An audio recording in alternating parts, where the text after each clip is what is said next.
बाबा की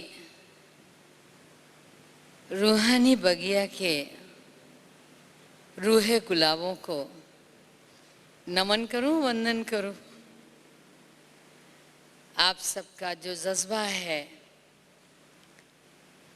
जिसको लेकर आप यहाँ भट्टी में आए हैं, बेशक दिल कहता है आपको नमन करूं। ठीक है ना? आप सब यंग ब्लड हैं, भगवान की इस बगिया की रूहानी चमक से भरपूर है। मुझे जब सुबह विषय सुनने को मिला कि खुशनुमा फीचर्स के द्वारा हम अपने फ्यूचर को सामने कैसे लाएं, जिंदगी में हर चीज़ पाई जाती है पुरुषार्थ करके। दूसरा पहलू है भाग्य से मिल जाए। लोग कोशिश करते हैं और भौतिक वस्तुओं को तो पुरुषार्थ करके प्राप्त कर ही लेते हैं, लेकिन ये खुशनुमा सबसे पहली चीज़ क्या है? खुशियाँ। हम यहाँ भी बैठे हैं तो खुश होने के लिए तो बैठे हैं।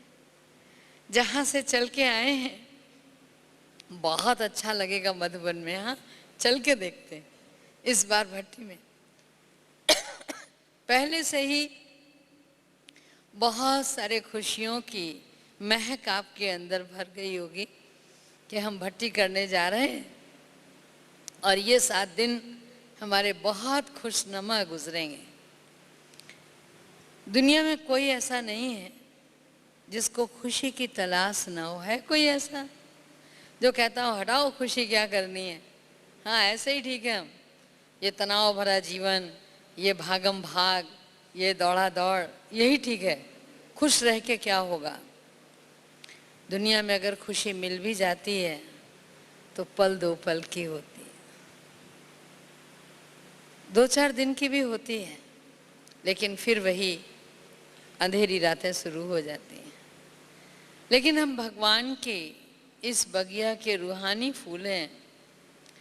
भगवान के दर पे जो खुशी हमें मिलती है वो पल 2 पल की नहीं होती, ताउम्र संपूर्ण जीवन की होती है। अब ये संपूर्ण जीवन की खुशियाँ जब हमारे अंदर समा जाती हैं तो निस्संदेह हमारे फीचर्स खुशनुमा बन जाते हैं। किंतु जहाँ कहीं भी संपत्ति होती है वहाँ चोर लगते हैं ना। फूल में सुगंध होती है, पराग होता है, तो वहाँ भी क्या होता है? भौरे होते हैं। कुछ न कुछ होता ज़रूर है जो उस सुगंध को चुराने का प्रयास करता है। ऐसे ही जब हमारी इस युवा पीढ़ी में, इस रूहानी बगिया में, बाबा कन्याओं को पहले तितली कहा करता था। खुशबू भी होती है, जज्बा भी होता है, कुछ करने की तमन्ना भी होती है, उमंग उत्साह भी होता है। तो उस खुशी को चुराने के लिए कोई चोर लगता है, और वो है हमारे अंदर। जब कभी किसी का प्रभाव पड़ना शुरू हो जाता है, हमारी खुशियाँ, हमारे फीचर्स चेंज कब होते हैं? हम अपने से नहीं चेंज करते, पड़ोसी की ओर देखते हैं, फीचर्स चेंज हो जाते हैं। जब भी कभी जीवन में नंबर 2, दूसरा या तीसरा कहीं से प्रवेश करता है, किसी भी रूप में, इम्प्रेशन अच्छा भी होता है, इम्प्रेशन बुरा भी होता है। संसार में जीते हैं तो कुछ लोग हमारे साथ कदम से कदम मिला के चलते हैं।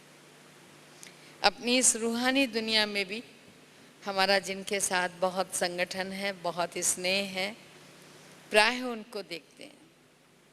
और कभी जरा भी हमको 19-20 नज़र आता है किसी भी रूप में, छोटी छोटी बातें होती हैं, बड़ी नहीं, बड़ी कोई चीज़ नहीं जो हमारी खुशी को गायब कर दे, बड़ी कोई चीज़ नहीं।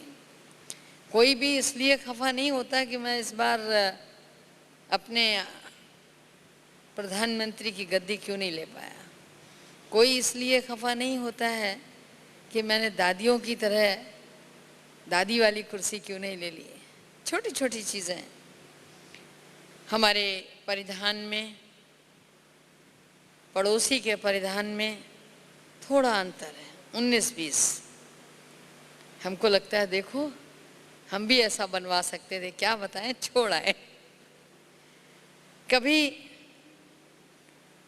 भोजन कर रहे होते, उनकी थाली में कुछ और हमारी थाली में कुछ, थोड़ा सा अंतर होता है, तो भी हमारी खुशी को गुम करने के लिए काफ़ी होता है। हम यहाँ आए, हॉल में प्रवेश करते ही मान लो हमें किसी ने रिसीव कर लिया, आगे सोफे पे जगह दे दी, दूसरे किसी को कह दिया कि आप पीछे जाओ उधर, तो भी खुशी गुम हो जाती है। उनसे कम है क्या, हमको पीछे क्यों भेज दिया। तो बहुत छोटी छोटी बातें हैं, बहुत छोटे छोटे इम्प्रेशन हैं जो हमको प्राय नीचे ले आते हैं। खुशियों की उस महक से, खुशियों की उस खुशबू से, और हमारे फीचर्स चेंज हो जाते हैं। बड़ी कोई बात नहीं जीवन में होती, बड़ी कोई बात नहीं होती। मॉर्निंग में मम्मी चाय बना के देते हैं, उठा देते हैं, हम अमृत वेले योग में आ जाते हैं। बोले यहाँ तुमने उठाया नहीं, बताओ। अब अमृत वेला हमारा मिस हुआ, हमारी खुशी गायब हुई। तो बहुत छोटी छोटी चीज़ें हैं जो हमारे फीचर्स को चेंज कर देती हैं। अगर ये इम्प्रेशन कभी भी स्थायी हो जाता है तो हम डिप्रेशन के शिकार हो जाते हैं। यही इम्प्रेशन अगर क्षण मात्र का है, किसी के छोटे से व्यवहार से उत्पन्न हुआ है और उसको हमने वॉश ऑन कर लिया, तो हम डिप्रेशन के शिकार नहीं होते। लेकिन अगर वो इम्प्रेशन स्थायी हो गया, कुछ देर तक हमारे मन के अंदर ठहर गया। अभी हमारी आदरणीय दादी जानकी जी ने बहुत अच्छी बात बताई कि हम उन बातों को, बातें रुकती नहीं हैं, मगर थोड़ा सा उन्हें बिठा लेते हैं, हाँ हूँ करके एक्सेप्ट कर लेते हैं, स्वीकार कर लेते हैं, थोड़ा उस पर मनन चिंतन कर लेते हैं। और जैसे ही हमारा मनन चिंतन किसी भी नकारात्मक बात पर गया, हमारा फीचर चेंज हो गया। तो पहली चीज़ ये है कि हमको अपना फीचर पड़ोसी के फीचर से कंपैरिजन नहीं करना। दुनिया का सबसे बड़ा कलाकार वो सर्वशक्तिवान है, शिव बाबा है, जिसने हम सब के फीचर्स वैसे भी देखो साकार में एक जैसे नहीं बनाए। बनाए एक जैसा मेकअप नहीं किया है आपका, हर एक का मेकअप अलग अलग किया उस बनाने वाले ने। तो हर एक को जो शक्ति दी है, जो सामर्थ्य दी है, जो गुण दिए हैं, वो सब अलग अलग दिए हैं। तो जो खजाना हमको मिला है, हमको अपनी पूंजी को देखना चाहिए, देखना चाहिए ना। जो खुशियां हमें मिली हैं, हमको उन खुशियों को देखना चाहिए कि भगवान ने हमें जब इस दुनिया में भेजा तो कितनी संपत्ति देकर भेजा, कितनी खुशियां देकर भेजा। जब खुशियां होती हैं तो चेहरा शाइनिंग करता हुआ नजर आता है, आंखों में खास चमक नजर आती है।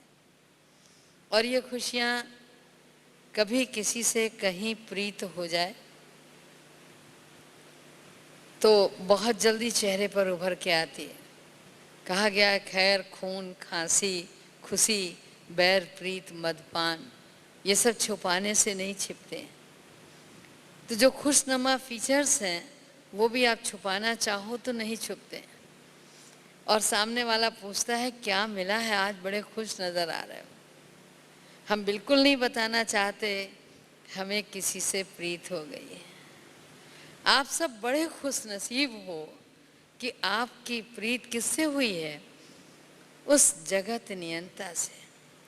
दुनिया में जो प्रीत करने वाले हैं वो चंद कदम साथ चल के साथ छोड़ जाते हैं, लेकिन उस भगवान का वायदा है वो एक बार आपके हाथ को पकड़ता है तो सारी उम्र छोड़ता नहीं है।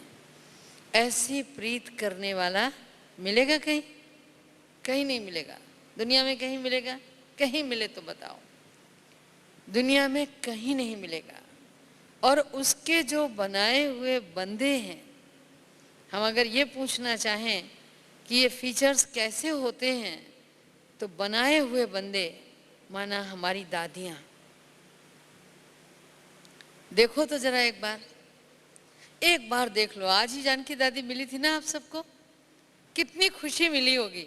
मिली? अच्छा, जिसको नहीं मिली वो हाथ उठाओ। जिसको नहीं मिली प्लीज प्लीज खड़े हो जाओ। अगर नहीं मिली तो इसका मतलब हम वहां नहीं थे। दादी मिली और खुशी नहीं मिली। मैंने बड़ी दादी को देखा है कि अनेकों बार दादी जी के साथ ऐसे बैठते थे तो लगता था दादी नहीं बाबा बैठा है। अनेकों बार ऐसा लगता था कि दादी नहीं बाबा बैठा है। और दादी जी का जो व्यवहार, दादी जी की जो वाणी, दादी जी का जो स्नेह, ऐसा लगता था जैसे दरिया उमड़ रहा है। आप सबने वो गीत सुना होगा ना, ऐ माँ तेरी सूरत से अलग भगवान की सूरत क्या होगी। तो दादी को देख करके ऐसा लगता था कि भगवान की सूरत इससे अलग नहीं होगी। और आज हमारे सामने परम श्रद्धेय दादी जानकी जी। आप उनकी चेहरे पर केवल उनकी आंखें देखिए, जो चमक है। और आप सबको देख के भी वो चमक पैदा हुई। आप नहीं कह सकते कि नहीं पैदा हुई। आज दादी क्या कह रही थी? कन्याओं को छोड़ के नहीं जाएंगे, सुना हमने। बोल रही थी ना, हम लोग तो चले गए थे वर्कशॉप्स में। तो वो जो चमक है, दादी प्रकाश मणि जी, मैं कभी नाम नहीं लेती उनका, बहुत बहुत अस्वस्थ थे, आंखें यूं बंद कर लेते थे। लेकिन अगर दादी से कहा जाए कि दादी वो देखो बाबा के बच्चे आए हैं, तो दादी तुरंत आंख खोल देती थी। कहाँ? ऐसे दादी आंख बंद करके बैठी हुई है। और जैसे ही कोई कहे दादी कॉटेज के बाहर शिविर में आए हुए या किसी प्रोग्राम में आए हुए बिल्कुल नई आत्माएं, नए शरीर, नए चेहरे खड़े हो जाते थे लोग, तो दादी बड़े प्यार से उन्हें दृष्टि देती थी, खुश होती थी, मेरे घर बाबा के बच्चे आए। एक बार की बात हमारी बता दे रही हूँ, बतानी नहीं चाहिए।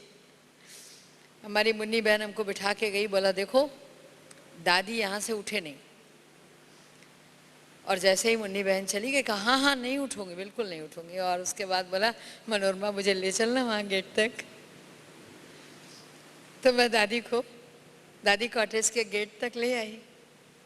दादी बड़े प्यार से खड़े होके तपस्या धाम से जो भाई बहन लौट के जा रहे थे, इतने प्यार से उन्हें देख रहे थे, इतने प्यार से देख रहे थे। वो नजदीक तो नहीं आए, लेकिन जाने वाले जाते हुए रुक गए। दादी की दृष्टि उनसे मिली, वो दादी से दृष्टि लेने में लगे थे। क्या सीन था, मैंने देखने लायक कि वो 2 पल की खुशी भी बहुत बड़ी खुशी थी, बहुत बड़ी खुशी थी। दादी भी खुश हुए और जिन आत्माओं को दादी बड़े प्यार से देख रहे थे वो भी बहुत खुश हुए। तो खुशी कहाँ से झलकती है? नैनों से। हमारे अंदर भी जब किसी चीज़ में बहुत भरपूर खुशी का जज्बा होता है तो हमने कहा आप बड़े खुशनसीब हैं कि आपकी प्रीत किससे हुई है? उस परमात्मा से। जिसके पास अभाव होता है उसके चेहरे पर भी आप खुशी नहीं देखें। खुशी के लिए दुनिया में दूसरी शर्त लोग मानते हैं कि संपन्न हो तो खुशी चेहरे से दिखाई देती। कोई भी बड़ा रॉयल सा दिखाई दे आते हुए तो समझ लेते हैं लोग कि हाँ भाई ये किसी संपन्न परिवार से है। मैं समझती हूँ दुनिया में आपसे बढ़कर संपन्न कोई नहीं होगा। है कोई संपन्न? कितनी खुशियाँ दी हैं उस खुशी लुटाने वाले ने कि हमें सीढ़ी चढ़ के उतरने से बचा लिया, उसने हमको गिरने से बचा लिया, उसने हमको दोनों बाहें थाम कर एक ऐसे रास्ते पर चलना सिखा दिया जहां कभी दुख की काली घटा नहीं आएगी, जहां कभी दुख आपको स्पर्श भी नहीं करेगा। अभाव किसे कहते हैं ये एहसास भी नहीं होगा। है किसी को अभाव? जब हम बैठते हैं योग में तो बड़े प्यार से कहते हैं, हे भगवान तुम प्रेम के सागर हो, तुम शांति के सागर हो, तुम आनंद के सागर। आगे सागर लगाते चलते हैं। तो दरियाए मोहब्बत है वो, किस चीज की कमी आपके लिए रखता है? आप शिव शक्ति के स्वरूप हो। जब आप उसका दामन पकड़ लेते हो तो बाबा हर चीज से संपन्न कर देता है। ये एहसास प्रीत का कहो, ये एहसास संपन्नता का कहो, जब आप उसके हो जाओगे तो अब वो आपका हो जाएगा। लेकिन समर्पण जिगर से चाहिए। ये जरूरी नहीं आप कहेंगे आप लोग समर्पित हो गए तो सबको समर्पित कराने की बात करते हो। समर्पण हृदय से होता है। जिस दिन बाबा का हाथ थामा, जिस दिन उसको अपने दिल तक पे हमने बिठाया, उस दिन से ही उसकी वो थाती, वो शक्ति, वो दरिया जो गुणों का है वो हमें मिलना शुरू हो जाता है। और जब वो हमारे अंदर मिलना शुरू हो जाता है तो जैसे ये बारिश आपको अच्छी लगती है ना, इस बारिश में भीगना भी अच्छा लगता है, वैसे ही वो बारिश जब ऊपर से होने लगती है तो मन में प्रसन्नता के कमल खिलने लग जाते हैं। आज किसी का कोई प्रोजेक्ट सफल हो जाए या किसी को कोई प्रोजेक्ट मिल जाए कि तुमको ये बनाना है, बहुत खुश होता है कि मुझे एक काम मिल गया है, अब मैं इस प्रोजेक्ट को इतना अच्छा बनाऊंगा, इतना अच्छा बनाऊंगा जो लोग देखेंगे। आपके पास भी एक बहुत बड़ा प्रोजेक्ट है, विश्व के नए निर्माण का प्रोजेक्ट उस जगत नियंता ने आपको दे रखा है। कि जिन्होंने भी हायर एजुकेशन ली है, हायर एजुकेशन में आजकल प्रोजेक्ट दे दिए जाते हैं बच्चों को कि आपको सबमिट करने हैं ये तैयार करके। दुनिया में इससे बड़ी कोई हायर एजुकेशन नहीं है और इससे बड़ा कोई प्रोजेक्ट नहीं है कि नई दैवीय सृष्टि के रचना में हम सबकी एक एक उंगली लगनी है। हम सब एक एक किसके ठेकेदार हैं, लेकिन चिंता मग्न ठेकेदार नहीं। क्या करें, बाबा ने ये काम दिया है, क्या करें नई विश्व की दुनिया को रचने का। बाबा ये कभी नहीं चाहता कि हम चिंतित होकर, फिक्र रखकर इस कार्य को करें, टेंशन लेके करें, नहीं, केवल थोड़ा सा अटेंशन रखें। उस दुनिया में जब प्रोजेक्ट तैयार करते हैं कई बार अटक जाते हैं। कई बार हम अपने फ्रेंड सर्किल में या अपने प्रोफेसर से मदद लेना चाहते हैं, हम लेना चाहते हैं और यहाँ हमारे प्रोफेसर, हमारी दादियाँ मदद स्वयं आके देती हैं। इसमें भी कुछ चोर लगते हैं और वो चोर हैं अपेक्षा और उपेक्षा। हमारी खुशी गायब करने में दो चोर और हैं।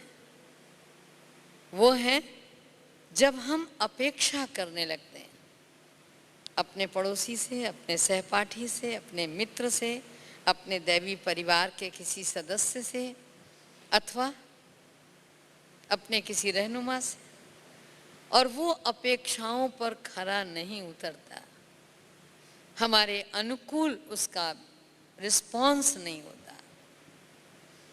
तो जब अनुकूल रिस्पॉन्स नहीं होता तो भी हमारी खुशी गायब हो जाती है। होता है ना ऐसा?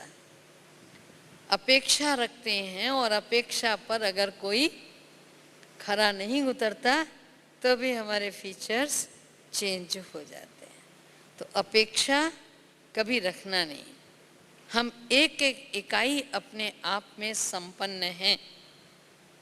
जो बाबा ने हमारे कार्य हमें दिया है, निश्चित है कि हमको वो क्षमता दे करके तब कार्य दिया है।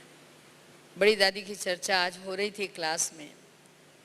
मुझे याद है जब बड़ी दादी विदेश जा रहे थे और बाबा से छुट्टी ले रहे थे, वहाँ जाके क्या करना है, तो बाबा ने कहा था कि बच्ची वहाँ जाके तुमको साक्षात्कार कराना है। तो दादी बाबा को देख रही थी, बाबा दादी को देख रहा था।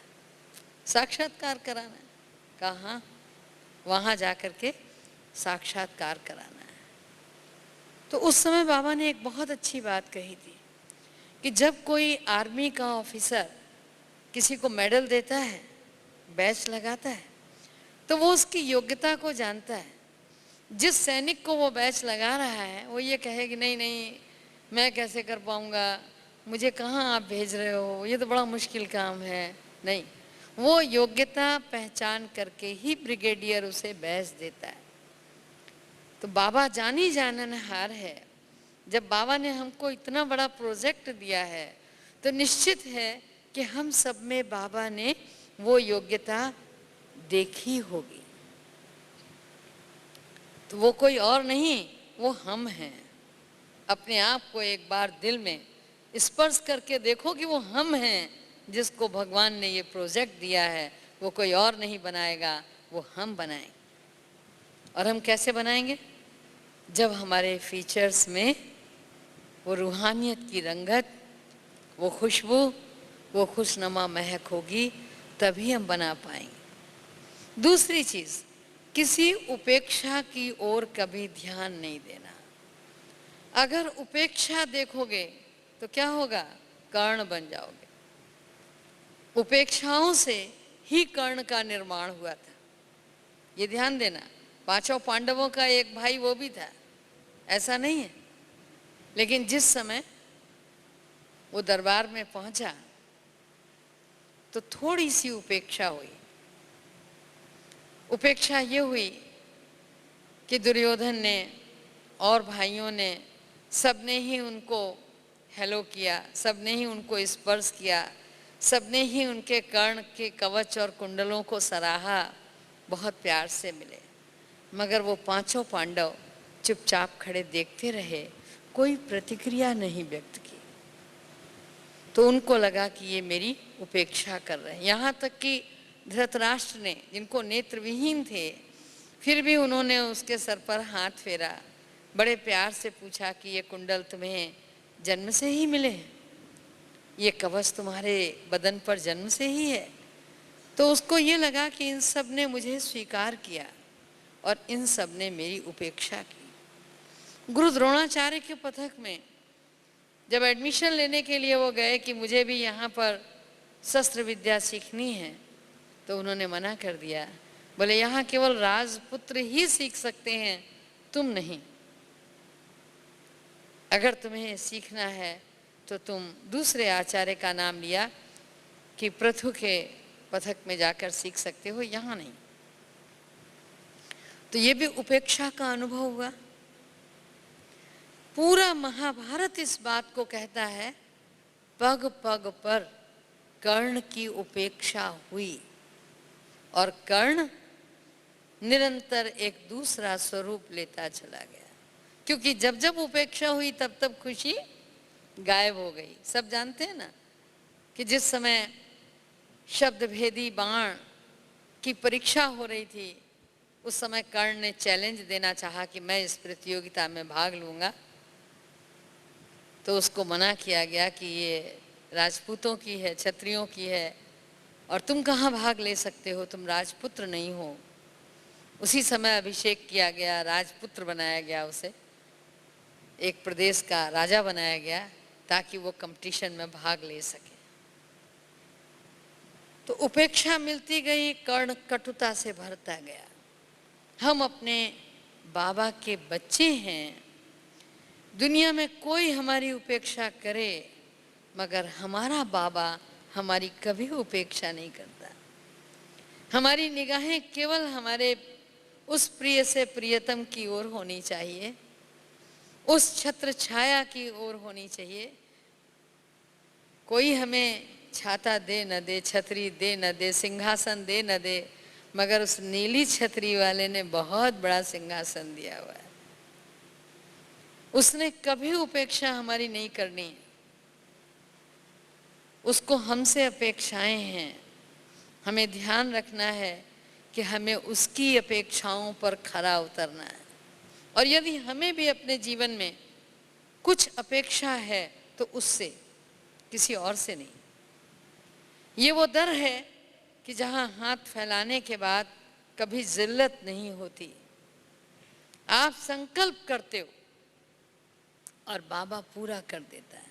कभी अनुभव करके देखो, अगर हम दुनिया वालों से अपेक्षा रखते हैं तब तो कभी गड़बड़ इधर होगा, कभी उधर होगा, कभी पूरा हो जाएगा, कभी नहीं होगा। लेकिन अगर भगवान से अपेक्षा रखते हैं तो आप देखिए, लेकिन शर्त यही है कि फिर दुनिया वालों से नहीं रखने का। ये ध्यान रखना कि हमें जब भी रखना है कुछ भी चाहिए तो हमें उससे चाहिए, किसी और से नहीं चाहिए। अगर हमने ये नाता उससे जोड़ लिया तो कोई माई का लाल पैदा नहीं हुआ जो हमारी खुशी को गायब कर दे।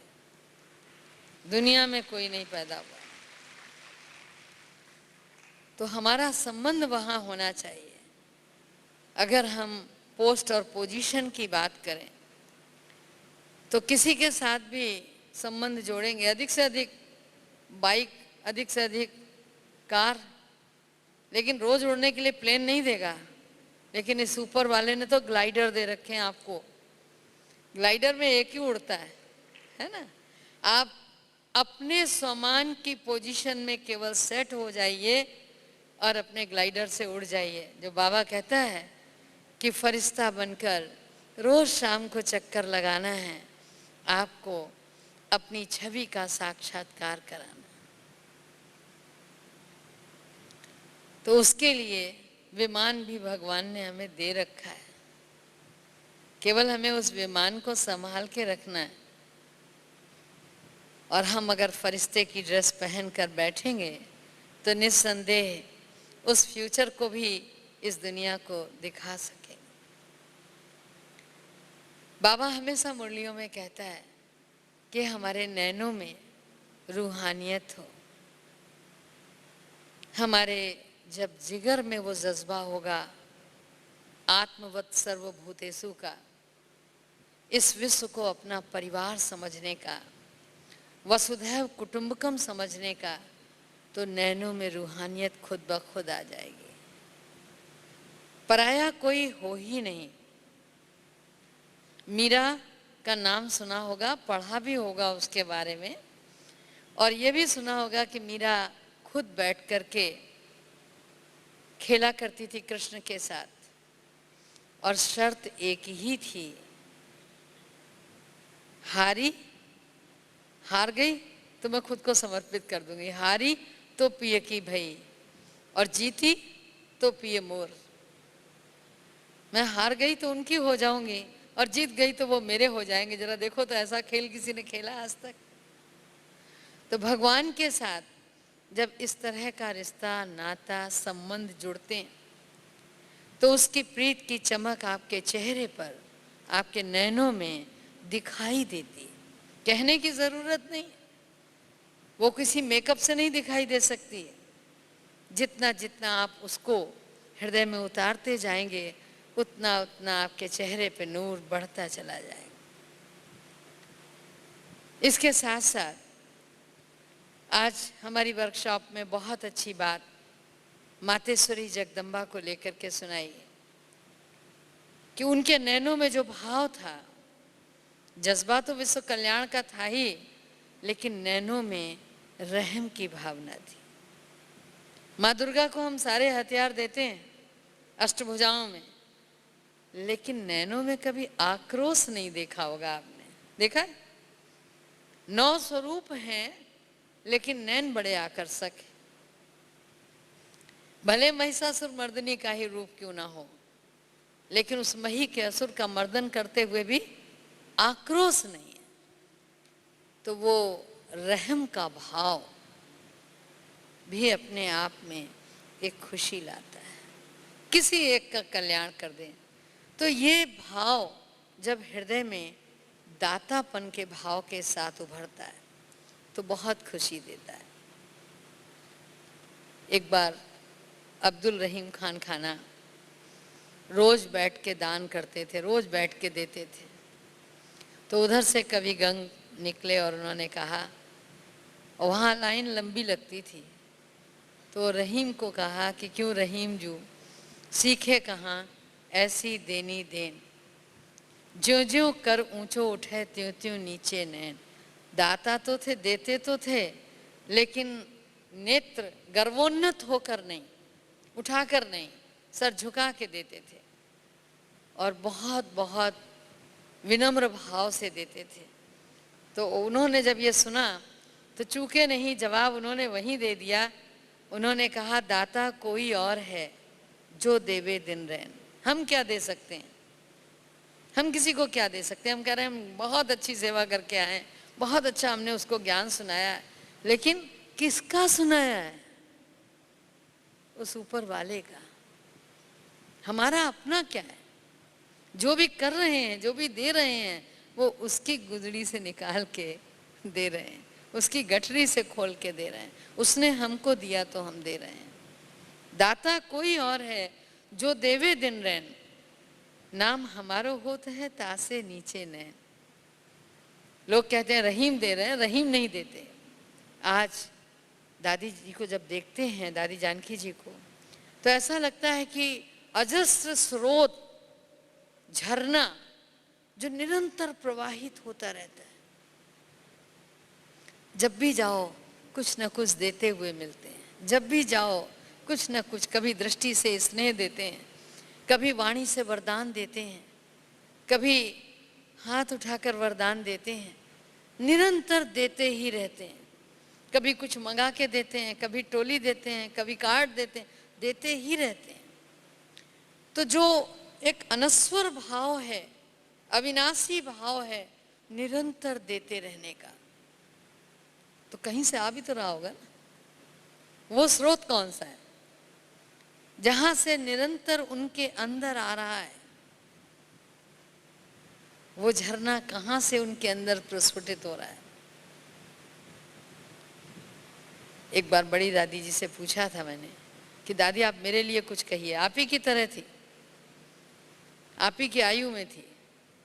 और जब दादी जी से कहा कि आप कुछ मेरे लिए कहिए, तो दादी कहने लगी, मनोरमा तेरे पास जो कुछ है, जो कुछ है वो सब बाबा में लगा दे। वो दिन है कि आज दिन है, जो कुछ है सब बाबा में लगा दे। बहुत पाया उनके उस एक वाक्य से। एक बात और कि जो कुछ है वो तो लगा दिया, आप भी जो कुछ है वो सब बाबा में लगाना सीख जाइए, बहुत मिलेगा। अपने यज्ञ में एक शब्द है, हमारी दादियाँ हमको पक्का कराती थी जब आपकी तरह ट्रेनिंग में आए थे, कि जो कर्म मैं करूँगा मुझे देख दूसरे करेंगे। वो पत्थर की लकीर की तरह जीवन में रच बस गया कि भूल कर भी कोई भूल हो ना, मर्यादाओं की लकीर का हमसे उल्लंघन ना हो। कभी ऐसा ना हो, अकाउंट तो खोला है हमने जमा करने के लिए भगवान के दर पे, लेकिन उसमें माइनस हो जाए, क्योंकि मेरे कर्मों को देख करके यदि किसी के भाग्य में इजाफा होता है तो मुझे खुशी मिलेगी। किसी को कुछ दे सकने में सक्षम हो जाऊं तो मुझे खुशी मिलेगी। और अगर मुझे देखकर किसी ने कोई गलत बात उठा ली तो मेरा खाता माइनस में चला जाएगा। तो ऐसा ना हो, ये हमेशा अटेंशन रहा, ऐसा ना हो।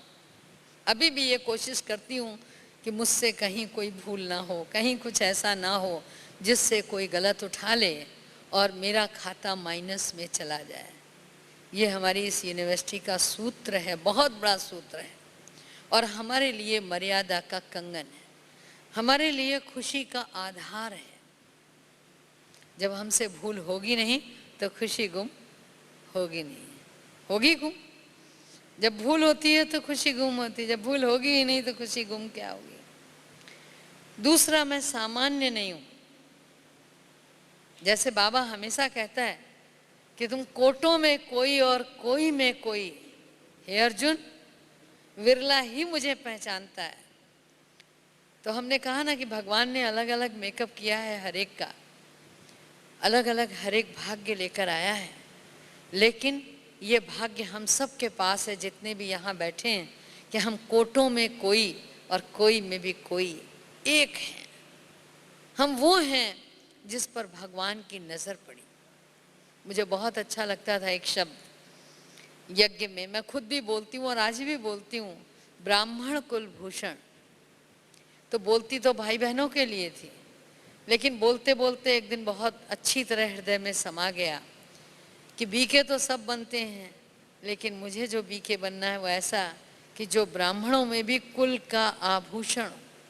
हमारी आदरणीय मनोहर दादी बहुत अच्छे से समझाती थी कि ब्राह्मण कुलभूषण कैसे बनेंगे हम, कि सारा ब्राह्मण परिवार आभूषण की तरह स्वीकार कर ले।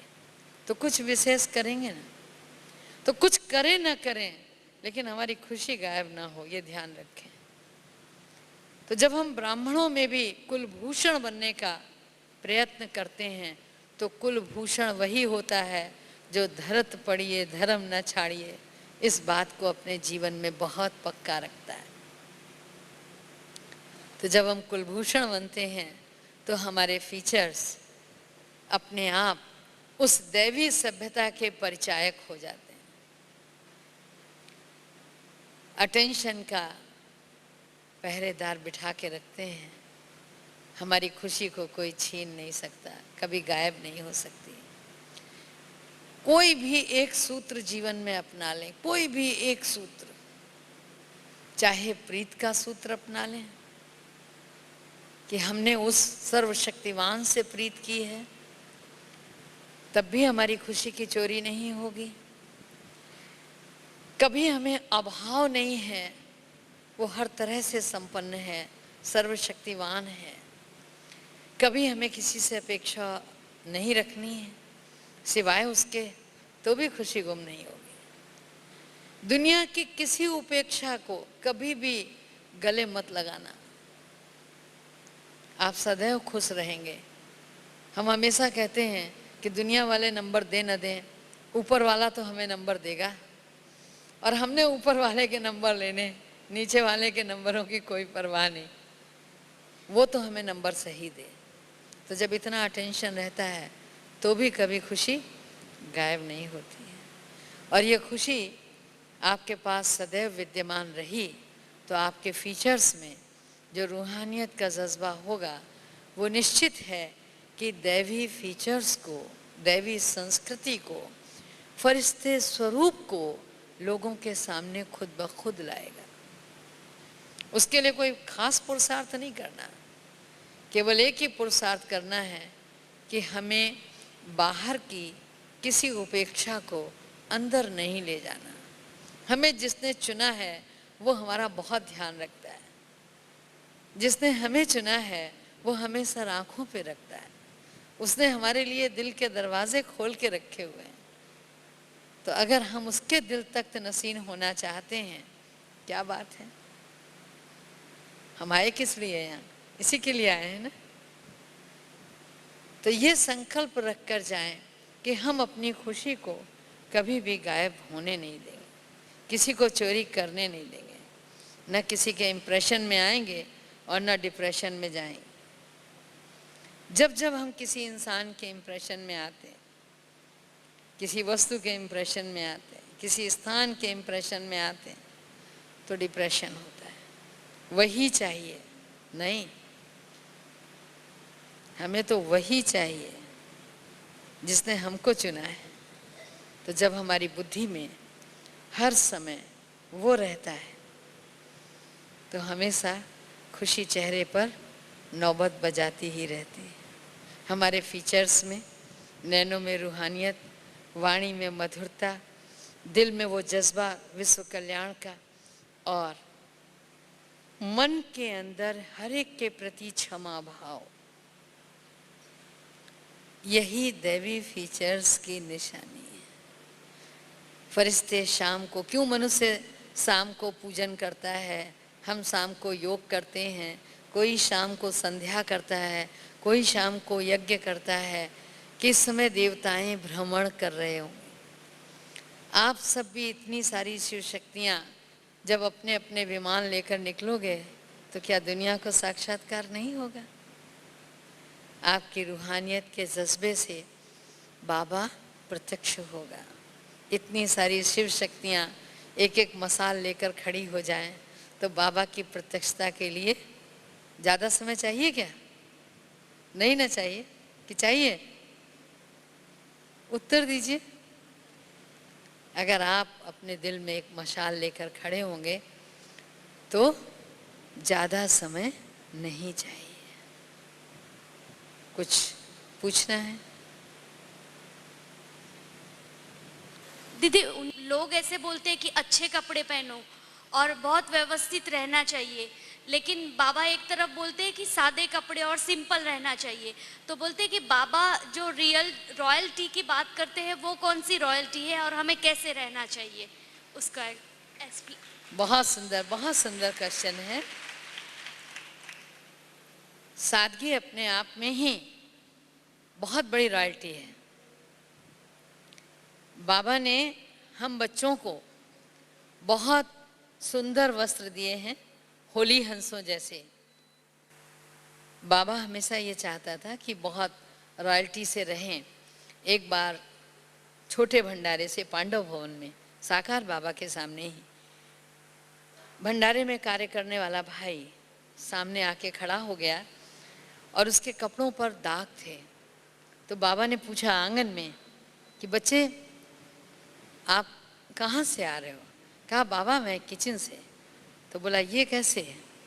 तो बोला मैंने अभी बदली नहीं किया है। तो बाबा ने कहा अच्छा ये बताने आए हो कि मैं किचन से आया हूँ? बाबा ने हम बच्चों को एप्रिन, माना ऐसा नहीं है कि किचन में केवल भाई बहन ही कार्य करते हैं। हमारी खुद बड़ी दादी भी जा करके कई बार किचन में खड़ी हो जाती थी, कुछ ना कुछ बनाने लगते थे, भाई बहनों का उमंग उत्साह बढ़ाते थे। तो स्वच्छ रहना, अच्छे वस्त्र पहनना, माना अच्छे वस्त्र से मतलब कोई बहुत कीमती वस्त्र पहनना, इससे अच्छे वस्त्र तो कोई हो ही नहीं सकते हैं। फिट रहना चाहिए, सही उसमें रहना चाहिए, कपड़े स्वच्छ हों। बाबा ने तो यहाँ तक कहा है कि 108 चकत्ती लगी हो ना तो भी हमसे ज़्यादा रॉयल कोई नहीं होगा, क्योंकि हमारे जो वस्त्र हैं वो हंसों के वस्त्र हैं, देवताओं के वस्त्र हैं। तो संगम युग पर तो बेगरी पाठ चलता है। बादशाहत की ड्रेस सतयुग में मिलेगी, लेकिन हम इसमें ही जब बेफिक्र बादशाह, बेगमपुर के बादशाह बनकर रहते हैं तो इससे ज़्यादा रॉयल और कुछ नहीं।